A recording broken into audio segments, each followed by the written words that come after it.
Tell me and spell me your name. My name is Madison Yancey, Madisonyancey. Okay, and tell me what grade and what you teach here. I teach 3rd and 4th grade math and science. Okay, your name was on the application. Yes, it was.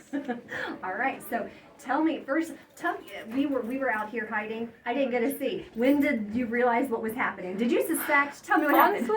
Honestly, no, because she had told me kind of beforehand that she was coming, Crystal, to do some things in her classroom. I didn't know about us going down there to visit as well, 4th grade. And so that was kind of a little weird, and I was like, okay.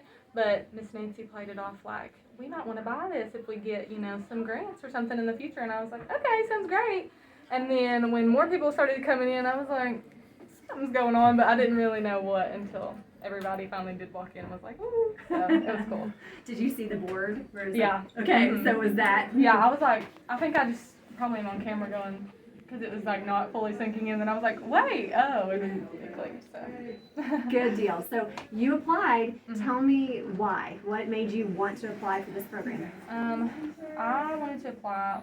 Our big goal, like we had put in our application and in our video, was because we had worked for so long to get that STEM lab, and we had it for a week, and then it was gone. So not only was that years in the making already, a bunch of grant applications, like we've applied for the TVA grant every year, and we've applied for other grants. We've, applied for STEM designation, and they, offer us some funding, which has went a long way in like funding that building and all that technology.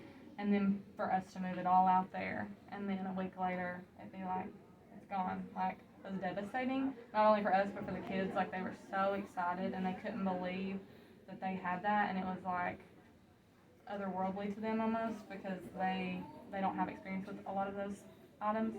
So it was just really devastating, and I wanted to do as much as I could to source funding for us, like extra, whatever we can get. All right, so you're gonna have $7,500. Yeah. What's first thing? First thing on your list.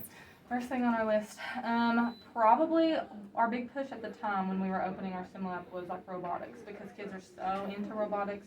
They're into anything they can manipulate and build and like roll around the school. So probably looking into that, and like iPads, being able to actually run the robotics and the coding and stuff like that. So that'll probably be like our first push for thing. Is this something that the kids already have access to, or will this be new for the community? The access that they have is very limited. We have a couple of Spheros left, so those robotics, we had a whole bunch more that was lost, either damaged by water from when they were having to hose down the building, or by the fire and the smoke. So they have seen it in action, but they don't have daily access to it at all by any means. So yeah. What does it mean to this community to have a STEM lab, and then the support when it burned down? And here we go again. Yeah. To have the STEM lab, it means just everything, because we're so small and rural. And I know a lot of bigger schools do sometimes have more resources as far as like the community, or just parent involvement and stuff. And we have fantastic parent involvement, but we are a lower economic status school, and we have those kids who fall in that same category. So having businesses and universities and places that care enough to like say, hey, we want to help you out, because you may not be close enough to these other areas that can offer as much, is wonderful. And then what was the second part of your question? I'm sorry. No, that's okay. Just thinking about the support. You had it, mm-hmm. and then you lost it. And then here they come again behind you again. Yes, so the support, all the kids were saying, like, I can't wait to go home and tell my mom and my dad and my granny. Like, they were so excited when we opened it, and then devastated, truly, like when it was caught on fire and had burnt down. And the community was right there behind us. Like, we had people messaging us all the time, like, what can I do? Can I show up?